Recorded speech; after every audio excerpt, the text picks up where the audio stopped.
Ô, Musetti, o Hernan estava falando aqui sobre o clima, né? Sobre os jogadores estarem felizes. O PVC também trouxe esse assunto, falando mais da CBF de uma forma mais geral, mais estrutural. O que deu para observar na atividade de hoje? Deu para observar um Ancelotti, um comportamento dele com os jogadores?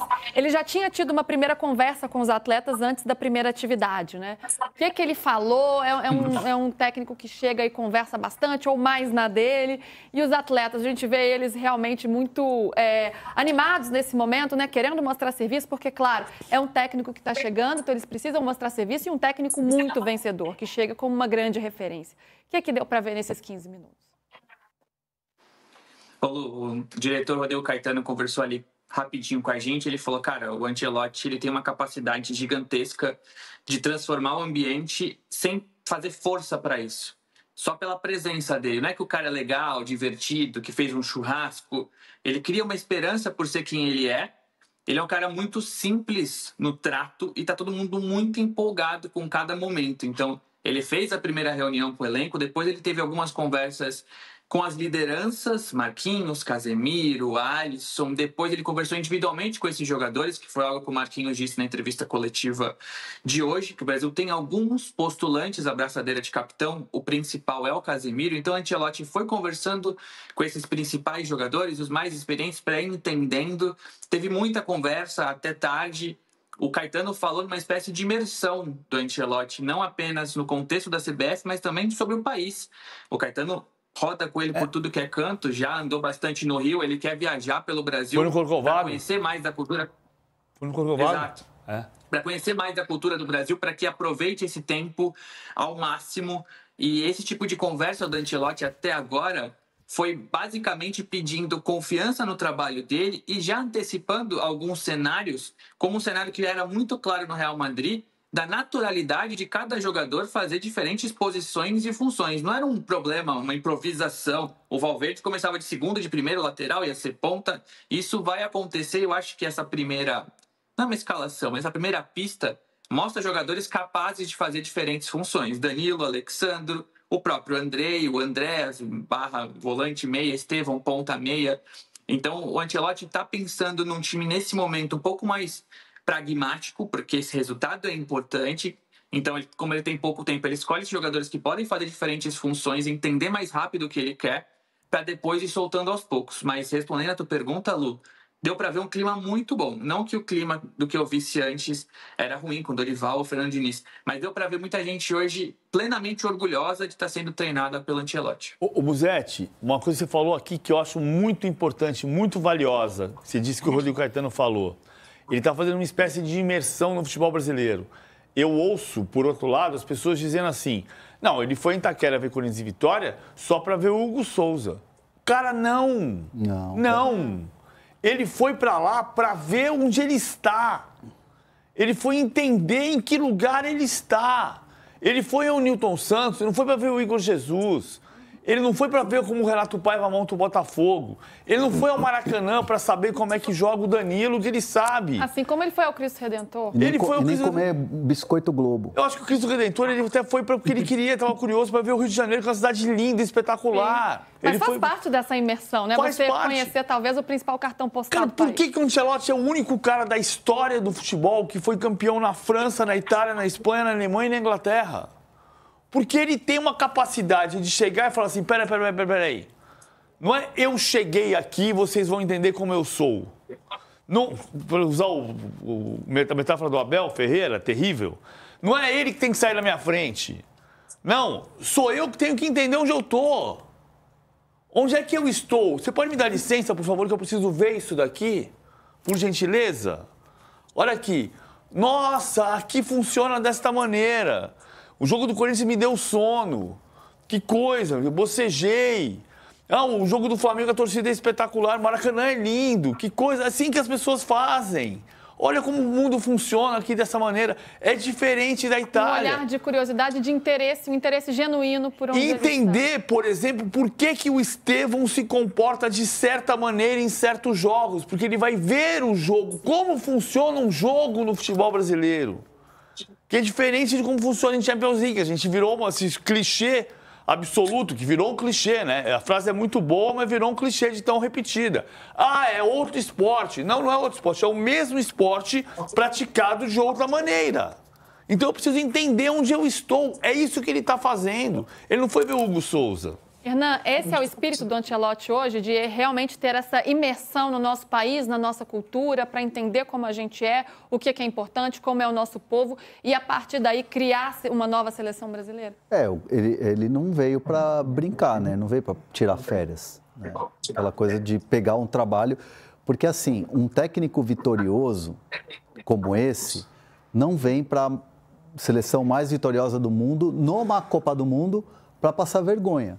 Então, se a gente estivesse vendo o Ancelotti trabalhando à distância, por videoconferência, ou então deixando a CBF fazer a primeira convocação e tirar uns dias de folga e chegar só para sentar no banco, era uma outra história, e não é o que a gente está vendo. Ele praticamente deu a despedida do Real Madrid, no dia seguinte já estava entrando no avião e vindo para cá. E a apresentação dele foi uma apresentação muito elegante, sem pompas. Chegou, deu o recado, começou a trabalhar e, assim, 8 da manhã já estava na CBF entendendo o que é o universo seleção brasileira, olhando o museu, aquela coisa toda. Pode até parecer meio um Big Brother, assim, da CBF acompanhar com câmera, com fotógrafo, tudo que ele vai fazer, mas, na verdade, aquilo ali são registros de um trabalho que está sendo feito. Não é tipo assim, oba-oba, vamos mostrar para o povo brasileiro, para o torcedor brasileiro que o cara está aqui em todo quanto é lugar. Não, ele mesmo falou na coletiva, quero conhecer a cultura. Então, você vê que esse trabalho e o que ele deposita ali para a seleção brasileira é algo que ele, de fato, não veio aqui para tirar onda. Uhum. E nem para postar no Instagram, né? Realmente faz parte do trabalho dele, aliás, faz muito parte do trabalho dele.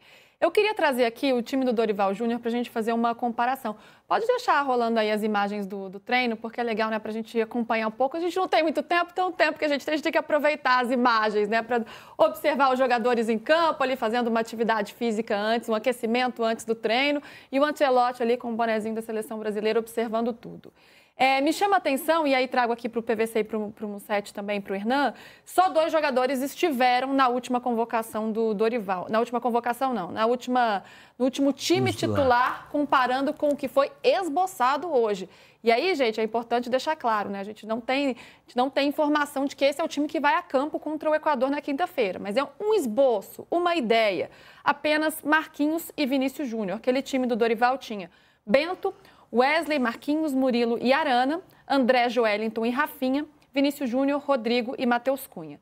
Lembrando que o Rafinha está suspenso, então não poderia estar presente, e o Rodrigo também retornando aí de lesão, se recuperando de lesão, então o Ancelotti nesse primeiro momento optou por não chamá-lo.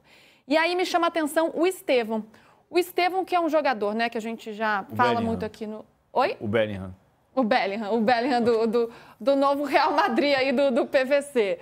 Estevão, que a gente está no clima de despedida, porque está indo embora, mas é um jogador que não vinha tendo tanto espaço assim com Dorival Júnior. É um jogador que pode ganhar mais chances com o Ancelotti, e ele aparecendo nesse primeiro esboço, isso não chama atenção, PVC? Porque se na defesa ele está optando, e mesmo em outros setores, por atletas que ele conhece melhor, o Estevão não. Eu repito o que eu tenho dito aqui. Eu acho que ele está olhando para as referências, porque são referências dele e também porque são referências da seleção brasileira. O Casemiro, o Danilo são referências da seleção que existia, né? Se você pensar na ruptura, 9 de dezembro de 2022, 5 de junho de 2025, Danilo e Casemiro eram lideranças da seleção que existia, que havia. Mas isso ele vai montar um time, e aí ele vai... É muito engraçado como a gente fala coisas sobre o técnico brasileiro, e quando chega um técnico estrangeiro aqui, você fala assim, não, mas ele não sabe quem é o Estevão. Não, mas pera um pouquinho. Quem disputou o Estevão? O Chelsea, o Paris Saint-Germain, o Real Madrid? Nunca ninguém pediu para ele olhar um vídeo do Estevão? E se ele veio para cá, ele viu os vídeos do Estevão.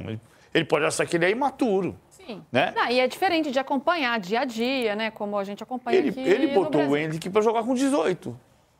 O Estevão tem 18. O Endrick foi titular. Bom, o Endrick, o primeiro jogo do Real Madrid no Bernabéu, no Campeonato Espanhol, todo mundo achou que era o jogo contra o Valladolid, que era o jogo pro primeiro gol do Mbappé. Quem fez gol naquele jogo? O Endrick. Quem foi que salou o Endrick aos 18 anos no Bernabéu? Foi o Ancelotti. Ah, mas o Ancelotti não gosta do Endrick. Ele próprio Ancelotti já falou, deixou claro. Se você falar com o staff do Endrick, todo mundo sabe que o Ancelotti gosta muito do Endrick e entende que tem um processo de amadurecimento. Você não pega um jogador de 18 anos e fala, o Pelé jogou com 17, então vai jogar você com 18. Não é assim a vida. Agora, ele pode estar olhando para o Estevão, se ele colocou o Estevão nesse time que o Musetti disse, é porque ele está olhando para o Estevão como o jogador que pode oferecer para ele essa capacidade de fazer a ligação do meio campo com o ataque, que vai ter 2 atacantes de mobilidade sem centroavante fixo, que é o Bellingham. E tem a ver com essa versatilidade também, né? Com jogadores que possam entregar mais opções dentro de campo ali. Vamos me despedir de Lucas Musetti, hein? Trabalhando bastante. Valeu, Musetti. Beijo para você e volte sempre. Obrigado, Lu. Beijo, abraço. Hernan, PVC. Até a próxima.